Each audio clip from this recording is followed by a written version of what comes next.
Hello, good morning, good afternoon, good night everyone. Welcome back to my channel. Welcome back to 30 Days of Pride, my Pride series where we're talking about different individuals who have moved the needle forward for the LGBT plus movement. And today we will be talking about the 1966 sip-in at Julius Bar. So picture this, it's 1966, New York City, Manhattan. More and more secret underground gay societies are popping up for members to go and be themselves and have a good time. Protests are happening across the United States. We heard about the Cooper Donuts Cafe 10 years earlier, so people are feeling freer to go out and show their sexualities. Imagine you are out with your friends and you want to go to a bar for a before the club, and you go up to the bar with your friends and you ask for drinks and the bartender shuts you down.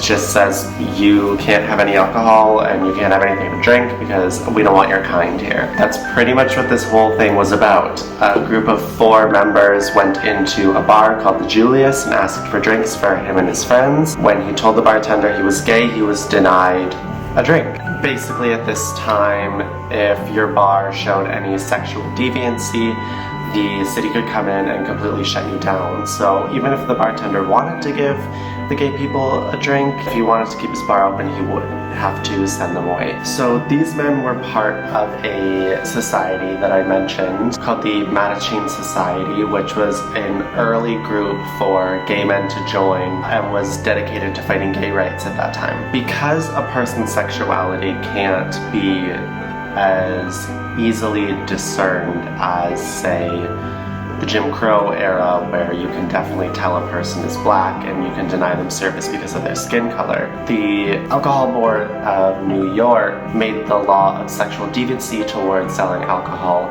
so they could deny gay people without outwardly having to know that they were, outwardly having them say that they were gay to the bartender. If you had a demeanor about you or you showed sexual deviancy or prowess towards someone of the same sex, then it was a lot easier for them to deny you service. Now, in 1964 in New York at this time, they set up the World Fair. The mayor at the time, Mayor Wagner, decided that he wanted the city to reflect the good Christian American values of the time, so he went and did a cleanup of the city. He shut down gay establishments, he went through Times Square and cleaned up the homeless people there, and he basically wanted to rid the city of homosexuals. It was police raids on gay-owned bars every night, rounding people up by the dozens, throwing them in prison, just to make America look white and middle class. Taking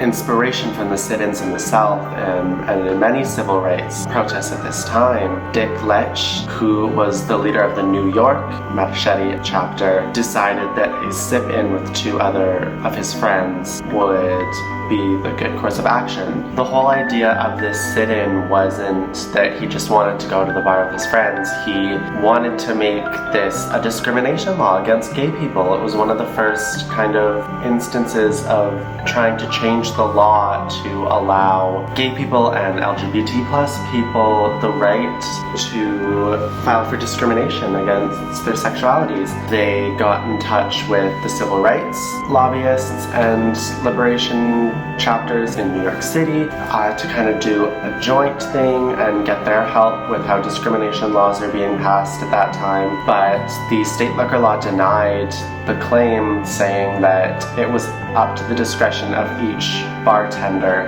to deny service to someone, no matter where they were from or what they looked like or anything like that. So that way the government could wash their hands of any discrimination suits and solely blame it on the venue. After the sip-in happened, 50 years later now, Julius is one of the oldest gay bars in the city, and lining the walls are the pictures of the 3 men who bravely sat and sipped. We have to remember that we've come a long way from not being able to be served in the bar, to a community that regularly mishandles alcohol and drugs and doesn't always get the help and support that it needs. And I just really want everyone to remember that we need to reach out and help people who are asking for help. Thank you for watching today's video. Join me tomorrow. Make sure to like and subscribe. All my links will be put down below.